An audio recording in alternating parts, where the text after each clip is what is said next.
رسول الکریم اما بعد اعوذ باللہ من الشیطان الرجیم بسم اللہ الرحمن الرحیم۔ اس عاشق صادق کی شان بیان سے باہر ہے، کیوں نہ باہر ہو۔ جب عمر فاروق رضی اللہ تعالیٰ عنہ کی شان بیان کرنے کے لیے جبرائیل امین کو 950 سال چاہیے، صدیق اکبر کا مال قربان کرنا۔ قرآن مجید مطالعہ کرنے سے ہمیں 3 پہلوؤں کی اہمیت کا اندازہ ہوتا ہے۔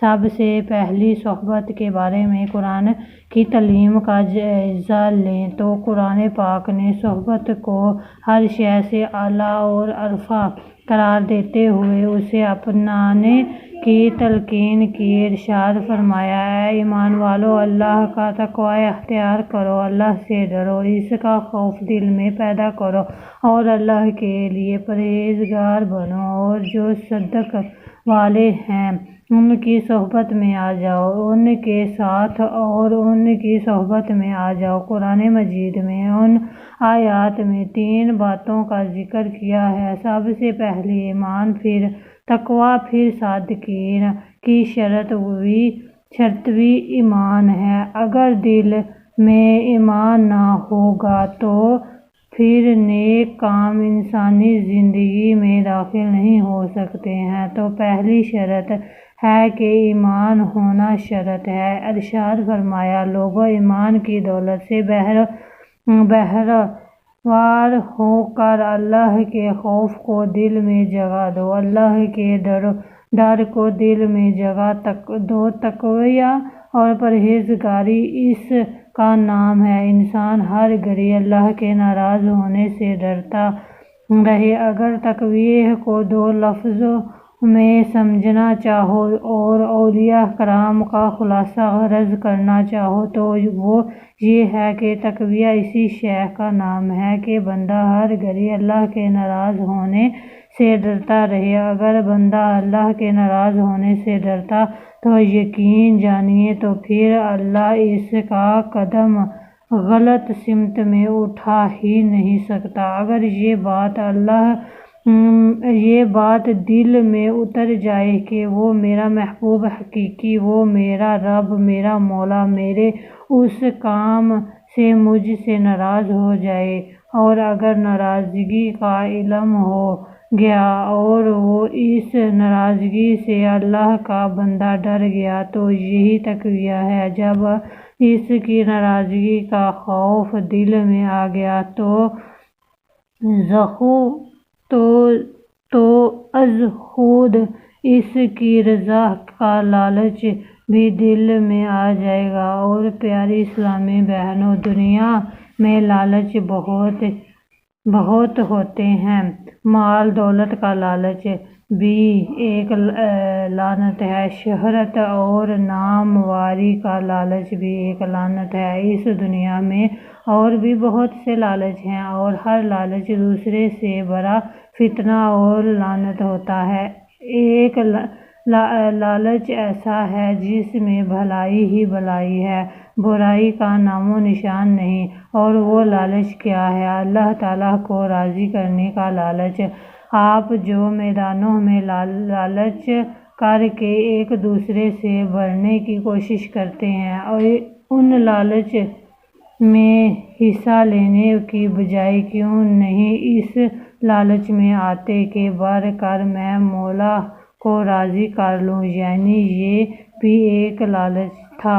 حضور نے غزوہ تبوک کے موقع پر فرمایا کہ امت مسلمہ کا لشکر جہاد میں جا رہا ہے، اس لیے مال، دولت، دواب، صحابہ کرام کے اندر بڑھ چڑھ کر اللہ کا لالچ آ گیا۔ سیدنا فاروق کو یہ لالچ آیا کہ ہر بار جب صدقہ خیرات کی باری آتی ہے اور اللہ کو اپنا مال دے کر راضی کرنے کا وقت آتا ہے تو ابوبکر صدیق ہم سے بڑھ جاتا ہے، اور آج ایسا بھی ہو میں ابوبکر سے سبقت لے جاؤں گا۔ اب یہ بھی وہ مقابلہ ہے جو جائز ہے، اور بھی مقابلے ہوتے ہیں کہ میں اس سے بڑھ جاؤں۔ ان مقابلوں سے حسد